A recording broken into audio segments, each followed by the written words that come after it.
지오프레이 초우서의 캔터베리 이야기라는 책 중에 용서자의 이야기라는 단편이 있습니다. 어느 선술집에서 세 사람이 시끌벅적하게 술을 마시고 있었습니다. 이들은 모두 거칠기 이를 데 없는 자들로서 흥청거리며 술을 마시고 도박하며 춤을 추고 배가 터지도록 먹는 것으로 밤낮을 보내는 게 일이었습니다. 어느 날도 아침부터 모여 술을 마시고 있는데 교회 종소리가 들려왔습니다. 교회에서 종소리가 울리는 것은 장례식이 있다는 것이었습니다. 그 무렵 동네에는 장례식이 끊이지 않고 있었습니다. 술을 마시고 있었던 세 사람 중 하나가 술집의 어린 심부름꾼에게 누가 죽었는지 알아보라고 했습니다. 어린 심부름꾼이 알아본 바 죽은 자는 이들 세 사람과 자주 술을 마시며 어울렸던 사람이었는데 갑자기 살해를 당했다는 것이었습니다.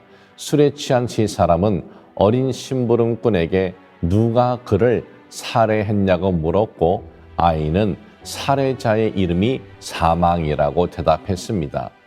아이는 연이어 대답하기를 근래 수많은 동네 사람들의 장례식에 끊이지 않는 것은 사망이 마을을 너무나 많이 휩쓸고 있기 때문이라고 했습니다. 술에 취한 이들 세 사람은 사망이란 놈을 반드시 죽이고 말겠다며 칼을 들고 술집을 나섰습니다. 길 모퉁이에서 이들은 한 노인을 마주쳤습니다. 이들은 노인에게 사망이 어디 있는지 알려주지 않는다면 죽이겠다고 위협했습니다. 노인은 이들에게 대답하기를 사망을 찾아내는 것이 목적이라면 근처 무덤에 가보라 했습니다. 그들이 가장 가까운 곳에 어느 무덤을 발견하자 그 무덤 앞에는 금화가 8바구니나 있었습니다. 이들은 발견한 금화에 정신이 팔려 자신들이 사망을 찾아 죽이려 했던 것에 대해서는 까맣게 잊고 말았습니다. 이제 이들은 그 보물을 어떻게 옮길까를 궁리했습니다.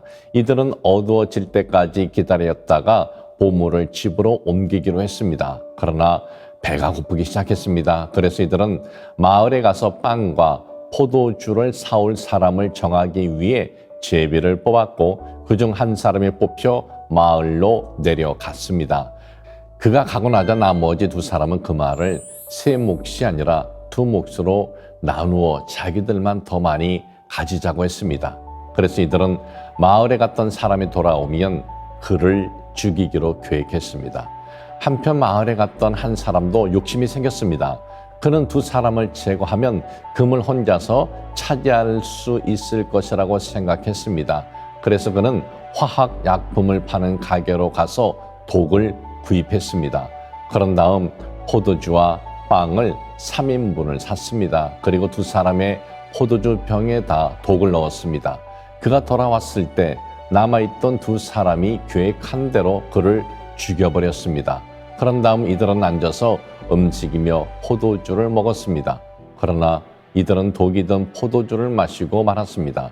그리고 그들이 찾아 나섰던 사망의 무덤 앞에서 그들은 함께 죽었습니다. 사망의 원인은 바로 탐욕이었습니다. 탐욕은 만족할 줄 모르고 더 바라는 욕심입니다. 탐욕은 언제나 사망과 연결될 수밖에 없습니다. 탐욕의 특성의 생명이 끝나기 전까지는 멈추거나 거두어지지 않기 때문인 것입니다. 사랑하는 여러분, 하나님께서는 분명 우리에게 물질의 축복도 허락하셨기에 우리의 필요를 충족시켜 주시고 세상에서 우리가 부를 쌓고 이익을 얻는 것도 허용해 주십니다. 그러나 우리에게 부함을 주시는 것은 우리의 욕심을 끝없이 채워나가라는 것이 아닙니다. 당신이 갖고 있는 물질과 당신이 받은 축복은 나누라고 주신 것입니다. 물질의 축복은 자기 창고에 그득 쌓아두기 위함이 아니라 창고에 있는 것을 풀어 베풀기 위함인 것입니다. 순간순간 당신의 마음에 탐욕이 자라나고 당신이 가진 것을 나누기를 아까워할 때 당신의 중심은 다시 예수 그리스도로부터 벗어나 있는 것입니다.